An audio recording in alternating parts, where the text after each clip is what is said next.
Okay. All right. So now we're recording. Sorry about that. I didn't want to forget. So welcome everyone. Thank you for joining so early this Saturday morning. Welcome to my webinar titled One Fruit, Two Fruit, Red Fruit, Blue Fruit.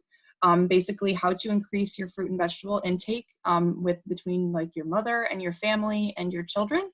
Again, my name is Sophia Flesh, and let's get started. So a little bit about today's agenda, give a brief overview about what we're going to discuss. We're going to go over what the definition of a healthy diet is, why overall fruit and vegetable intake is important, some current statistics and the overall MyPlate guidelines, some barriers that we all face and strategies to change to increase our fruit and vegetable consumption. We're going to discuss goal setting and create personalized SMART goals. I'm going to go over a little bit of final reminders and then have time for some Q&A at the end. So who am I? Just a little bit about myself. Again, as I mentioned from the title slide, my name is Sophia Flesh. I'm a registered dietitian nutritionist with a Bachelor of Science in Dietetics at Michigan State University. I'm also a Master's of Science candidate in Applied Nutrition at the University of New England with anticipated graduation in this December, which I'm very excited about. I also currently work as the Senior Nutrition Manager on the Nutrition and Operational Support Services team, or NOS as short, with an Aramark's Correctional Services line of business.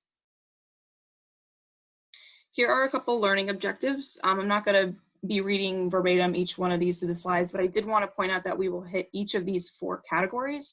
So for cognitive skills, basically your overall knowledge skills as it relates to fruit and vegetable intake, some behavioral skills, how you can put fruit and vegetable consumption into your life through behavior, like figuring out your susceptibility and severity by comparing your current fruit and vegetable intake and comparing it to the MyPlate guidelines, as well as your perceived benefits and barriers to this change.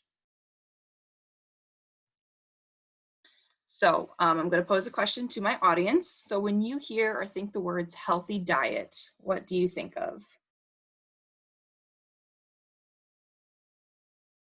Anyone, you can just unmute or keep yourself not on mute. But what do you think of when you hear the words healthy diet? I'm going to be doing a little bit of audience participation throughout the webinar today. So often you think of all the things that you can't have, not necessarily all the things that you can have. Okay, that was really great. Thank you, Jessica. Anyone else? Okay, no worries. So today we're going to be focusing on the dietary guidelines for Americans, which are revised every 5 years. So right now we're in the end of the cycle, 2015 to 2020. And so that's collaborated and created by the USDA, which is the United States Department of Agriculture, and the Health and Human Services. So what they say a healthy diet is one that emphasizes fruits, vegetables, whole grains, and fat-free or low-fat milk and milk products. They also say that a healthy diet includes lean meats, poultry, fish, beans, eggs, and nuts. And one that is low in saturated fats, trans fats, cholesterol, sodium, and added sugars. So for the purpose of today's presentation, we are going to be focusing on that first portion of what the dietary guidelines for Americans say a healthy diet is, which is emphasizing that fruit and vegetable components. So some overall and general benefits of fruit and vegetables, obviously there are numerous, but here are just a couple that I wanted to present to the group. First one is that they provide a lot of essential vitamins and minerals. They reduce or even decrease your risk for chronic diseases such as diabetes, heart disease, cancer, etc. They contribute to strong bones and muscles.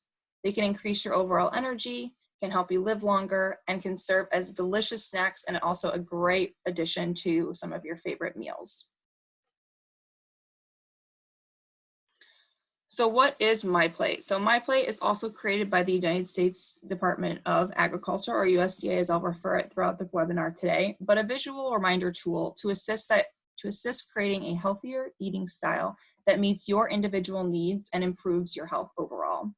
I did put a little logo to the left over there, just because I think it's a really great representation and easy to remember because it's actually on a plate. It has a beverage, dairy, included, but they really wanted to focus on variety, the amount, and nutrition. So with that, just focusing again on fruits and vegetables, we want this to be half of your plate. So as you can see, when they want to focus on the amount, we want it to be half of your plate, which is something that can be easily remembered. So another question for the group, what is your favorite fruit? And again, anyone can sort of jump in. Blueberries for me. Blueberries, okay, that's a good one. That's one of my favorites. And I love Anyone else? mangoes. Mangoes, okay, nice. All right, so MyPlate defines fruits obviously as any fruit or 100% fruit juice, and these can be purchased or consumed fresh, canned, frozen, or dried, and then be, prepared whole, cut up, or pureed. So an example, I want to give just a couple examples of a 1 cup fruit componentry, because that kind of goes into the daily recommendation for age groups. But an example of a 1 cup fruit componentry is on the blue box on the upper right-hand corner, which includes a 1 cup of applesauce, a large banana, 32 grapes, or 1 cup of 100% orange juice. So I wanted to give a little bit, of a big variety of different types of fruits that you can consume. Obviously, the recommendations are going to depend on your physical activity, your gender, your age, but I did include that on the slide for your reference as well. But the general recommendation, I would say, is 1.5 to 2 cups if you just want to go with broad recommendations, but reality, they should be based on your age, gender, physical activity, etc. There obviously are numerous health benefits that are associated with fruits. They're naturally low in fat, sodium, and calories. They contain no cholesterol, so if you have any sort of other heart disease or you need to watch your cholesterol, this is a great way to sort of monitor that while still not depleting your diet. And they're sources of essential nutrients that are typically underconsumed between mothers and their children, such as potassium and fiber, which helps GI symptoms, vitamin C, which goes with bone health and repair, and folate, which is especially important for mothers who are pregnant as well and expecting. So another question for the group, what is your favorite vegetable? I like Brussels sprouts and broccoli. Okay, broccoli is one of my favorites. Anyone else? I like asparagus and Brussels sprouts, I would say. Yeah, Brussels sprouts seem to be a common favorite. All right. So again, the MyPlate definition of vegetables is very similar to that of fruits. It could be any vegetable or 100% vegetable juice that you can purchase raw. You can eat cooked, fresh, frozen, canned, dried, or dehydrated, whole, cut up, or mashed. And these vegetables are actually further categorized into 5 vegetable subgroups. So there's dark green, which include items like broccoli and greens.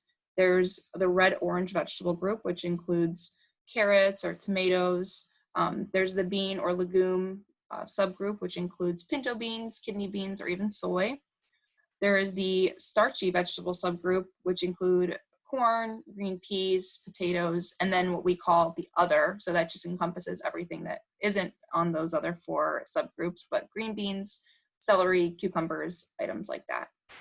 Again, the daily recommendations are going to be based off of physical activity level, your age, your gender, etc. And I also did include the table as well for your viewing and sort of reference. But the general recommendation for vegetables is about 2.5 cups. But again, you should really pay attention to the age and gender and physical activity levels. Also very similar to fruits, fruit or vegetables are naturally low in fat and calories and also contain no cholesterol. And they're also sources of essential nutrients, again, that are typically underconsumed through with mothers and their children, such as potassium, fiber, vitamin C, vitamin A, which really helps for skin and your skin growth and glowing if you're into that, and then also folate as well. One thing that I wanted to make sure that I discussed, which I thought was actually really cool upon my research for this presentation, was the USDA actually just released what they're calling hashtag MyPlateMyState, which aims to help you find food from every state or territory in the United States to create lasting health eating styles that are personal and more enjoyable. Obviously, as Jessica mentioned in the beginning when asking about what a healthy diet is, a lot of people think that a healthy diet is something that you can't have, but obviously your diet is very personable and we want it to be enjoyable so you can have that positive relationship with food. So I'm sure with many people in this webinar, I'm very proud of my home state of Michigan. I'm very Detroit proud. So I actually thought this was really awesome. So you can actually see what fruits are made locally in the state, what you can buy local and support your local farmers. So a couple examples of the fruits and vegetables that I included, a little screenshot here that are actually local to Michigan. So there's blueberries. So for Zach there are also apples and cherries, which I really enjoy, or even asparagus, which is also another favorite, broccoli and Brussels sprouts. So I thought that was really cool to share. And it's a really great way to celebrate your hometown pride, your foods and recipes, and just basically help motivate Americans and us, to have a more healthier diet and bring communities together. Okay, so now that we know the MyPlate guidelines, let's see how you can compare. So if I were conducting an in-person webinar for everyone, I would ask everyone to write down a quick 24-hour dietary recall. So yesterday on Friday, what did you have? However, since we're on an online format, I thought it would be good to just sort of go over some statistics. So some key statistics in the Detroit metro area and in Michigan overall are included on the slide. So I'll start off with just the overall demographics. So the population of Detroit is almost 6,730,000, with 30% of that being children and 63% of that being adults. I did kind of break out the children, so it looks like most of the children are either in between the ages of 10 and 14 or below the ages of 5. The median age is about 35 years old with a 37.9% poverty rate.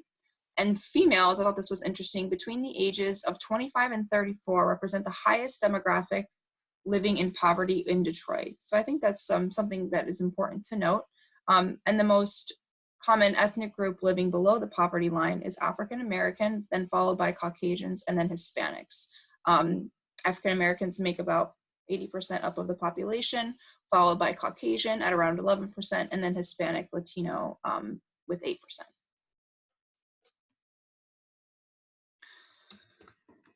So food assistance programs, I thought that was also something important to note about the key demographics of people in Detroit. It's formally known as a Supplemental Nutrition Assistance Program, or SNAP, but a lot of people just refer to it as food stamps. In February 2020 of this year, over 1 million individuals in Michigan are participating in SNAP benefits, which is significantly up from last year in February in 2019. And by county, Wayne County, which is the county that Detroit is in, has the highest percentage of those participating in SNAP benefits at 27%. Also, food deserts is also another barrier to change and something that I did want to bring up. So a definition for food deserts is just basically a term to use to describe an urban area that lacks accessibility, to quality and affordable food, hence the term desert, a little bit of barren. The Michigan Department of Agriculture actually has labeled 19 Detroit neighborhoods as a food desert, which is also very significant. And typically, inner city supermarkets don't have a lot of healthy or nutritional options, as they're traditionally small, poorly stocked, and don't offer a lot of fresh fruits and vegetables. Obviously, we can have and consume foods that aren't fresh, but I think that having fresh as an option is always important, especially in a food desert. However, there is often an abundance of low cost and convenient fast food options as well in Detroit. So chronic diseases is basically, the definition is having a disease for over 1 year that requires constant medical attention. So again, that includes diabetes, heart disease, cancer, etc. And over 1 million Michigan adults actually have diabetes, and it's estimated that 2.6 million Michigan adults have prediabetes. Also related to more chronic diseases, 16.7% of Michigan residents also have cardiovascular disease. So there's just some things to keep in mind as well. Where do you fall essentially in those statistics? And then lastly, fruit and vegetable intake, which is also what this whole webinar is about. And these are some very significant numbers as well, but 68% of SNAP eligible, or those participating on food stamps, report consuming less than the recommended daily fruit intake. And as a baseline, this was determined at 2 cups. So only about 32% of people that are participating in SNAP benefits were able to consume the recommended 2 cups. And this number is even more astronomical with regards to vegetables, as only 88% of those participating in food stamps reported consuming less than the daily recommended vegetable intake, which again, as a baseline, there was used as 2.5 cups. So only 12% of people on SNAP benefits were getting the recommended vegetable intake per day. So I did want to pose another question to the group, and I appreciate everyone bearing along with me, but what barriers to change, or if you don't have any, but what barriers to change do you think people experience when trying to consume fruits and vegetables?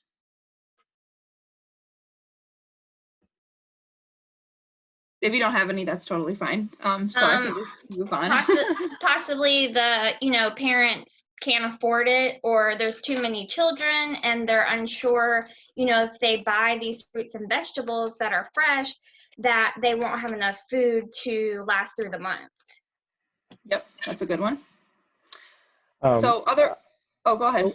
Oh, sorry. I would say too that maybe environmental barriers, if depending on location, if you're just unable to get to some place that has fruits and vegetables, if you don't have transportation or things like that, possibly. Mm-hmm.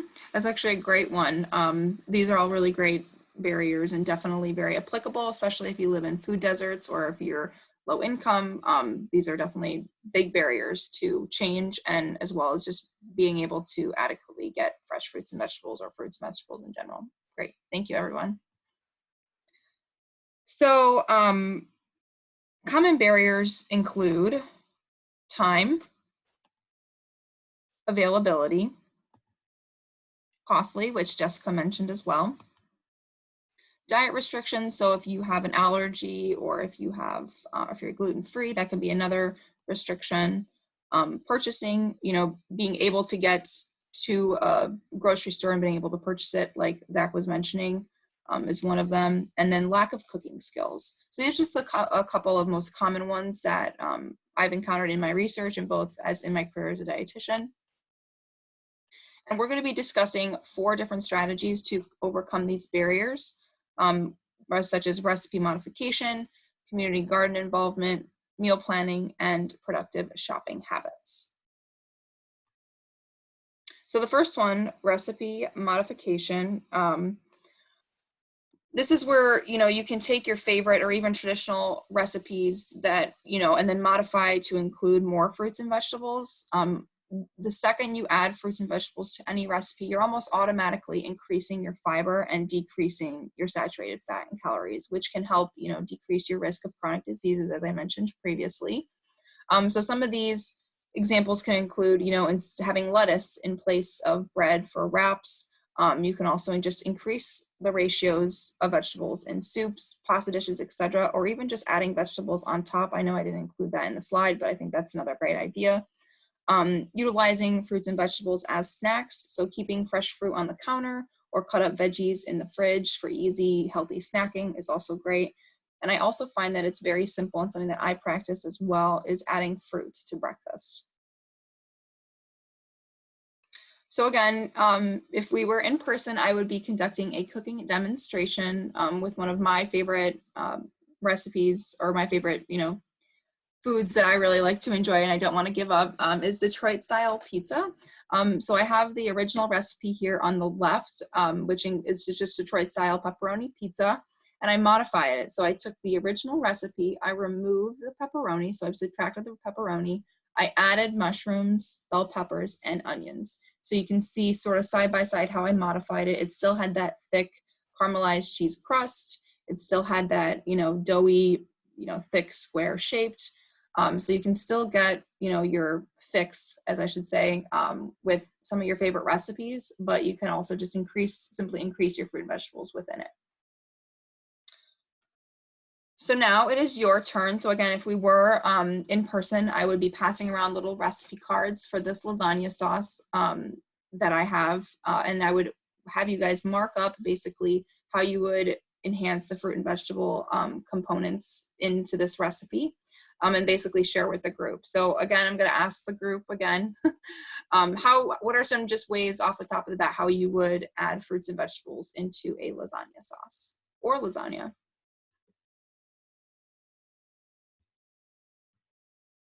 It's kind of a hard question, but. Well, I don't really care a whole lot for meat all the time. So you could actually just make a vegetable lasagna and X out the ground beef, kind of like you did on the pizza where you got rid of the pepperoni and added the vegetables. Yep. Great.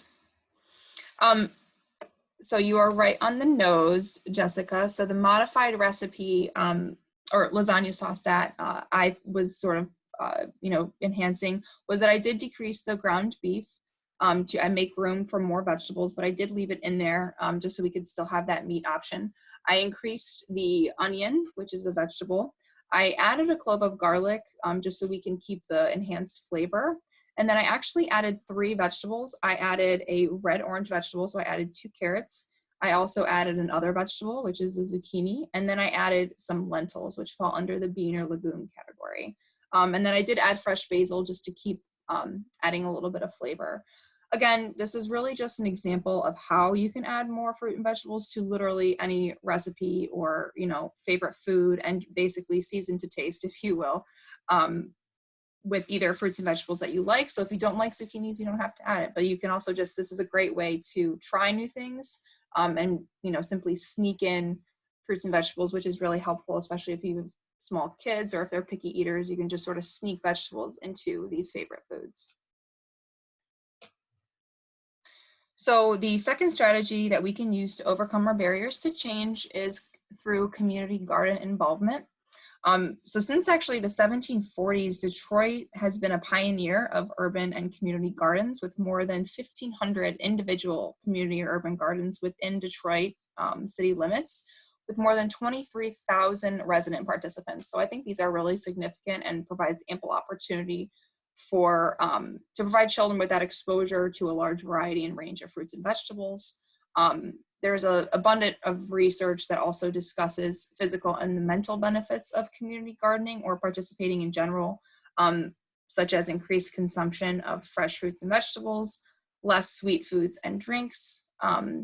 There's also associated with an active lifestyle because they're actually helping the food grow. They're learning about it, which obviously help combat obesity, heart disease, and cancer. So those chronic diseases.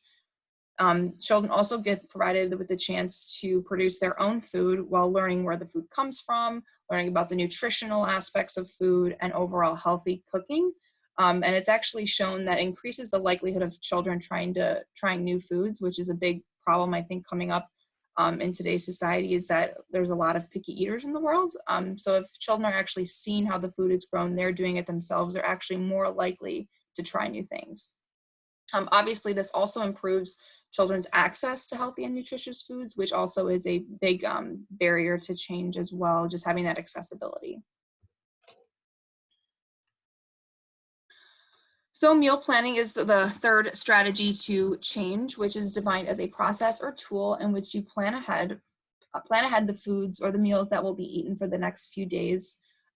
This can offset if you're on a time crunch. This can help you save time, and then therefore encourages home meal preparation instead of succumbing or choosing to go the fast food and convenient route, which obviously has been linked to an improved diet quality. Again, meal planning for that purpose is associated with a healthier diet and less obesity. And then the research also suggests to plan to eat dinner as a family if it's possible. I know sometimes schedule, especially if you have teenagers, can get a little crazy with sports practices or extracurricular activities. But the research actually found that the belief in the importance of eating dinner as a family has a large and indirect effect on the family bond, and also provides a daily time for the whole family just to be together. If you have younger children, meal planning provides, and eating dinner as a family provides routine and a sense of security and belonging for those younger children. So I did include a little bit of an example that I found online. Basically, it talks about the who, where, what, when, how of meal planning, which I think is also really great too, because it does include what vegetables are you going to have in there and what fruits, other sides, etc. So I thought that was a good one to use. So the fourth strategy to overcome our barriers to change for eating fruits and vegetables is productive shopping habits. So when I say productive, I'm more referencing the time management, the budget friendly, and how basically you can increase your fruit and vegetable intake overall. I will say that MyPlate does have, like, their website has great resources for budget friendly shopping lists. They also have delicious and low cost recipes as well that I'll be sharing with everyone after the webinar today. But I did want to point out that if you have some spare time, to definitely just go around and browse their website. But some productive shopping habits that I included on the webinar today was, and it also kind of goes along with meal planning too, but once you have your meal plan, make a shopping list right away and stick to it. Utilize coupons, but then again, only for the items that you absolutely need, because you don't want to do unnecessary shopping just because there's a coupon. So if you don't need an item right away, I recommend just saving the coupon and then see if it goes on sale, or if you want to build a recipe around it in the next week, you can do that. Researchers say that you should not go shopping hungry, going grocery shopping when hungry, and I know I am very guilty of doing this as well. It makes you stray from your list and maybe go towards the more convenient and unhealthy foods just because you might be craving it and everything looks good when you're hungry, which can cause overspend as well. So that's another way to control costs and sort of stick to your list. I do recommend shopping the perimeter of the store, which is where you'll find most of the fruits and vegetables, especially the fresh and the frozen. Inner aisles, you can find some canned fruits and vegetables, but they mostly contain processed and packaged foods. So if you just stick to the perimeter, that'll be a way to also improve your healthy eating habits. You do want to check for store brand products if you are buying like canned or frozen fruits and vegetables, because they most likely are cheaper. And then just more efficient purchasing. You want to purchase in season because those will typically be cheaper for everyone. And then also if it's local, that might also be cheaper. Having frozen fruits and vegetables is also a great way to practice efficient purchasing. So if, for example, Jessica, you had a favorite fruit of mango. So obviously mangoes aren't always in season, but frozen fresh fruits and vegetables are typically flash frozen, right after peak harvest. So it does retain all the nutrients.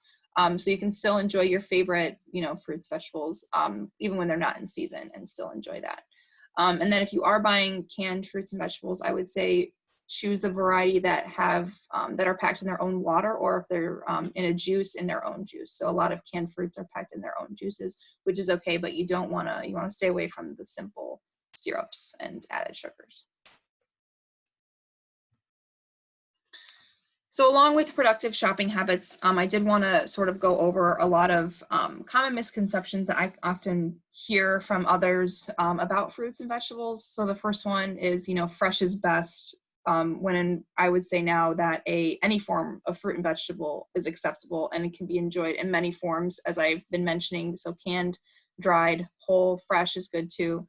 But I think the most important thing to focus on is that you're getting your fruits and vegetables. Juices should be avoided. That's another common one that I hear as well. While I agree that you shouldn't get all of your fruit and vegetables from juice, I think that having some fruit and vegetables from juice is actually very convenient, and a good way to just maybe start off increasing your fruit and vegetable intake. The big one that is very common right now and a big hot topic and with the sustainability movement is organic. It is more nutritious. While there's no really evidence-based research stating that fact yet, and not purchasing organic is actually a way to make fruit and vegetables more affordable. Potatoes and other starchy vegetables like corn are bad for you, or they're fattening. yes, you know, if you think of French fries covered in bacon and cheese and deep fried, yes, those are fattening and, you know, could be classified as bad for you. However, if you have just a medium baked potato that provides excellent source of, you know, vitamin C, fiber, potassium, vitamin B6. So I don't think that, you know, potatoes or starchy vegetables should be, you know, nixnayed from the diet just because of their bad reputation, I should say. The more colorful something is, the more healthy it is. While generally, I do think that is probably a good rule to follow and very easy to follow, because that's the first thing you notice when you see fruits and vegetables, you see that color, right? But I don't want to discredit some fruits and vegetables like cauliflower or mushrooms because they provide, you know, antioxidants, folate, vitamin K, a lot of great things that you typically wouldn't find in other ones. So like, for example, mushrooms, they provide a lot of vitamin D, and cabbage can provide vitamin K. And then the last one is that the sugar in fruit is bad for you. So people should be more concerned about the added sugar, whereas fruit does provide some natural sugars, but it's also in conjunction with their fiber and essential vitamin and mineral contents, which should be the more focus on rather than just the sugar, because it is more of a natural sugar. So overall, why is this important? So the number of children with obesity continues to rise even over the past 2 decades. I did mention genetics on this slide just because if you have it, so as a mother, if you have a chronic disease, you're more likely, your children are more likely to have that as well. And then also in a little bit in kind of going off of that is that the consumption of snacks, sweets, fruits, and vegetables are highly correlated between mother and child relationships. So if you're more likely to, you know, eat less fruits and vegetables and more snacks or sweets, you know, your children are going to see that and then follow your habits. So you want to instill these good habits now rather than try and fix it later once they have potentially have, you know, chronic diseases. And these are all factors. Obviously, the snacks consumption, the sweets consumption, and fruit and vegetable intake is highly associated with obesity. So what can you do? So you can encourage children to quote unquote eat the rainbow. You can have the children participate in menu planning or cooking. So you can have, what do you feel like having, you know, on, you know, Wednesday, or what do you want for dinner this week? You can also have like a Taco Tuesday or Pizza Fridays or Meatless Mondays, or just something that is consistent as well that can provide a routine, which will also help, you know, you try new foods, new recipes, and encourage more at-home preparation. Again, I know I mentioned this previously, but keeping fresh fruit on the counter and or cut up veggies in the fridge is also a great way to, you know, have a snack real quick, or you know, basically encourage having them around. So increasing that availability, you know, because sometimes if you say, oh, I want a snack, and it's really easy to get those chips. But if you just have, you know, apple on the counter or a cut up cucumber in the fridge, you can just easily grab it, which will help increase your fruit and vegetable consumption. And then lastly, don't give up your favorite foods, just add vegetables to them. So for example, with my Detroit style pizza, I did remove pepperoni, but if that's something that you're not willing to give up, you literally can just add the vegetables on top of the pepperoni and have a little meat and have a little vegetable on the side too. So as I mentioned in the agenda, we also are going to talk a little bit about goal setting, which especially if you are overweight or obese as an adult, is a very effective behavior change technique. And we're going to be creating today SMART goals, which stand for specific, measurable, achievable, realistic, and timely. So in person, I would sort of have everyone take some time to write down their SMART goals, and then we could go over it. But since we're not going to do that today, and I won't pose this question to the group, but I'll just give you a little bit, some sort of examples from SMART goals related to fruit and vegetable intake that you can take note of and maybe try to implement. So for example, my first one is, for the next 30 days, I will consume at least 4 cups of fruits and vegetables per day. So it's very specific, 4 cups of fruits and vegetables combined. It is timely, you know, 30 days per day. It's realistic for me. Obviously, that's going to be very personal and attainable for you.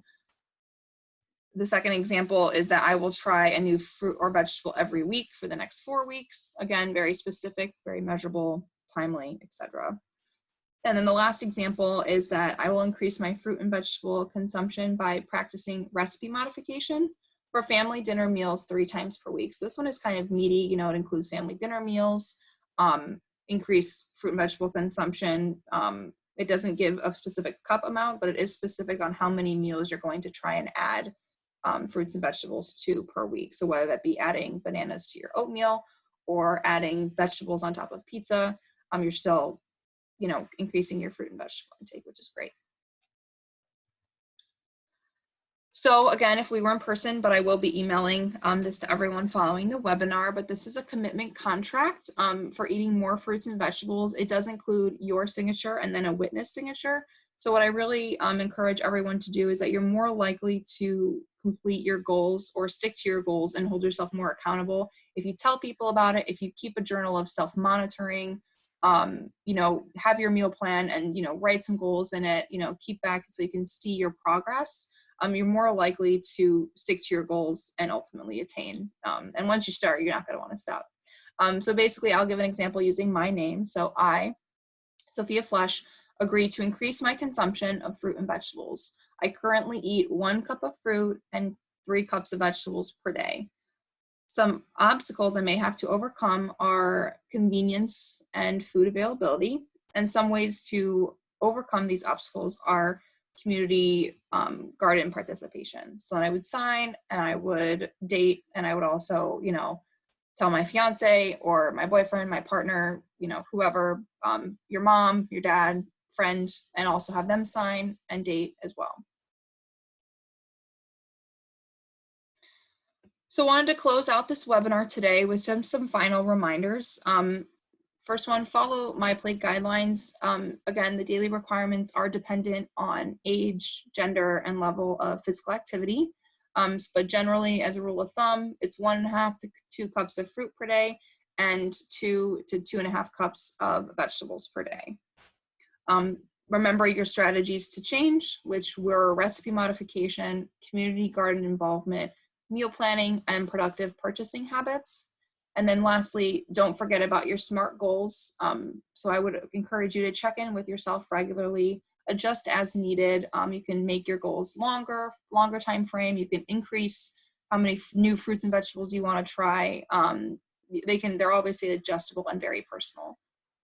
I also encourage you to make goals as a family, which could be fun, and again, increase that family bonding time, and then obviously communicate them to others, as you're more likely to hold yourself accountable if you tell someone about it.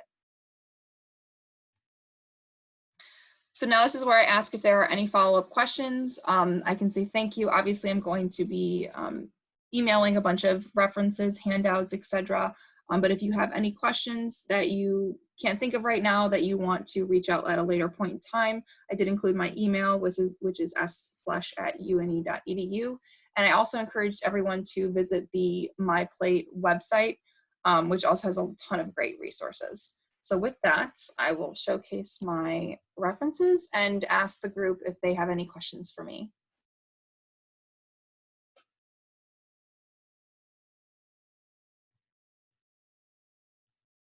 Don't be shy. Again, if there are no questions, that's totally fine, as this is recorded. But if you have any more questions, feel free to email me. I am going to stop my screen sharing at least. Let's see here. And then stop the recording. But yeah, I hope everyone had oh, I do see a chat. Hold on, let's see. Press record. Oh, I did. Okay, all right. But anyway, yeah, so I thank everyone for joining today, and I hope you have a great rest of your day. Thank you.